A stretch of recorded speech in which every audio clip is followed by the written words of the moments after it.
Hindi calendar के अनुसार साल में कुल 24 एकादशी तिथि आती है और प्रत्येक माह का एकादशी व्रत बहुत ही महत्वपूर्ण माना जाता है। वैशाख माह की एकादशी तिथि को वरुथिनी एकादशी कहते हैं और पंचांग के अनुसार यह व्रत इस साल 4 मई 2024 शनिवार को रखा जाएगा।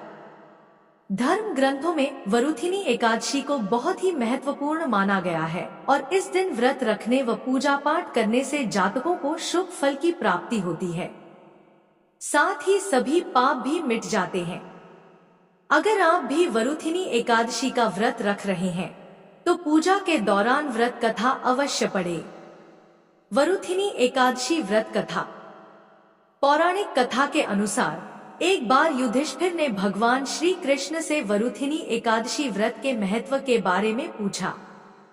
तब श्री कृष्ण ने कहा कि वरुथिनी एकादशी का बहुत ही फलदायी होता है और जो व्यक्ति इस व्रत को रखता है उसे पुण्य फल की प्राप्ति होती है। श्री कृष्ण ने युधिष्ठिर को इस व्रत से जुड़ी कथा सुनाई। नर्मदा नदी के तट पर राजा मांधाता का राज्य था। राजा मांधाता बहुत ही दानी और धर्मात्मा पुरुष थे।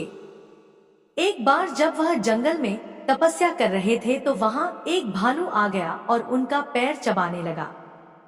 फिर धीरे धीरे तपस्या में लीन राजा को घसीटकर जंगल के अंदर ले गया, जिसके कारण राजा की तपस्या भंग हो गई। इस बीच राजा काफी घायल भी हो गए। तब उन्होंने मन ही मन भगवान श्री हरि विष्णु का ध्यान किया और अपने प्राणों की रक्षा के लिए उनसे प्रार्थना की। भगवान विष्णु ने अपने भक्त की प्रार्थना को स्वीकार किया और जंगल में भालू के सामने प्रकट होकर अपने चक्र से उसे मार गिराया।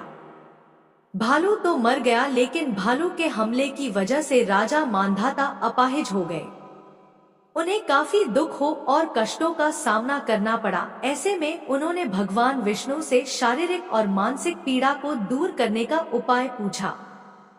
तब भगवान विष्णु ने कहा कि तुम्हारे पुराने कर्मों का फल तुम भोग रहे हो, ऐसे में तुम मथुरा जाकर वैशाख माह के कृष्ण पक्ष की एकादशी का व्रत रखो और साथ ही मेरे वराह अवतार की पूजा करो।